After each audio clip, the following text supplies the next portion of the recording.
বান্দা যখন নামাজে দাঁড়ায় তখন সে নিজের রবের সামনে গিয়ে দাঁড়ায়। বান্দা যখন সিজদা দেয় কপালটা জমিনে দেয় না, রব্বুল আলামিনের কুদরতি দরবারে গিয়ে দেয়। বান্দা যখন আলহামদুলিল্লাহ রব্বিল আলামিন পড়ে তখন সেই বান্দার সে তেলাওয়াতের উত্তরে রব্বুল আলামিন হামিদানি আব্দি বলে উত্তর দিয়ে কথা বলেন, সুবহান। বান্দা যখন রুকুতে গিয়ে সুবহান রব্বিয়াল আযীম পড়ে তখন তার জীবনের গুনাহগুলা তার পিঠের উপর বোঝা হয়ে যায়। যখন সে সামিআল্লাহু লিমান হামিদা বলে উঠে সেই গুনাহগুলা ঝরে পড়ে যায়। সেই গুনাহ ঝরে পড়ে গেলে আপনি পবিত্র হয়ে যাচ্ছেন, নেককার হয়ে যাচ্ছেন। নামাজে দাঁড়ালে আপনার সওয়াব বাড়তেছে, নামাজে দাঁড়ালে আপনার গুনাহ কমতেছে। পেট তো কামড়াবে শয়তানের, সেজন্য শয়তান সবকিছু শুনাইলো ফজরের আজানটা শুনতে দেয় না। শয়তান সবকিছু শুনতে দিল, ফজরের নামাজের জন্য উঠা অ্যালার্মটা সে শুনতে দেয় না।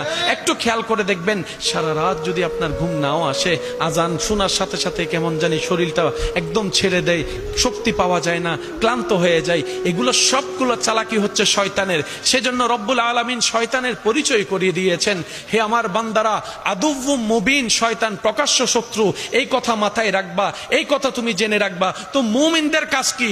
মুমিনদের কাজ হচ্ছে শয়তান বান্দাদেরকে রব থেকে টেনে জাহান্নামের দিকে নিয়ে যাবে, আর মুমিন বান্দারা শয়তানের মুখে লাথি মেরে রবের রহমতের দিকে যাবে, সুবহান।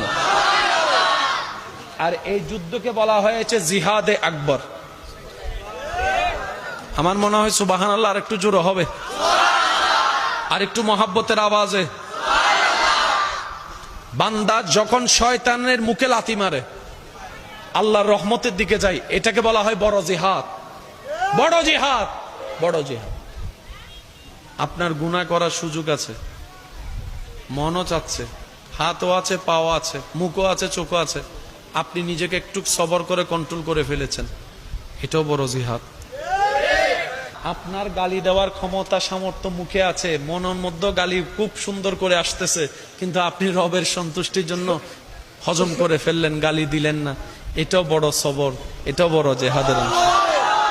আপনার মন চাচ্ছে বোনের জায়গা বাইরের জায়গা না দিতে, কিন্তু আপনি রবের সন্তুষ্টির জন্য কোনো কথা প্রশ্ন দাড়ি কমা না চিন্তা করে যার জায়গা পায় তাকে জায়গা দিয়ে দিলেন, যে টাকা পায় টাকা দিয়ে দিলেন। কারোর সাথে সম্পর্ক একটু নষ্ট হয়েছে, সুন্দর করে মিলাই নেওয়ার চেষ্টা করেছেন, এটাও একটা বড় জিহাদের অংশ, সুবহানাল্লাহ। সেজন্য মনে রাখবেন, রবের দিকে আগানো মানে নিজের কল্যাণ করা, রবের সন্তুষ্টি হাসিল করা মানে মূলত নিজেরই কল্যাণ করা। মনে রাখবেন, শয়তান এমন বাটপার যে আপনাকে লাগাই দিয়ে সে সরে যাবে। শয়তান আপনার আমার গুনার দায়ভার কখনো নিবে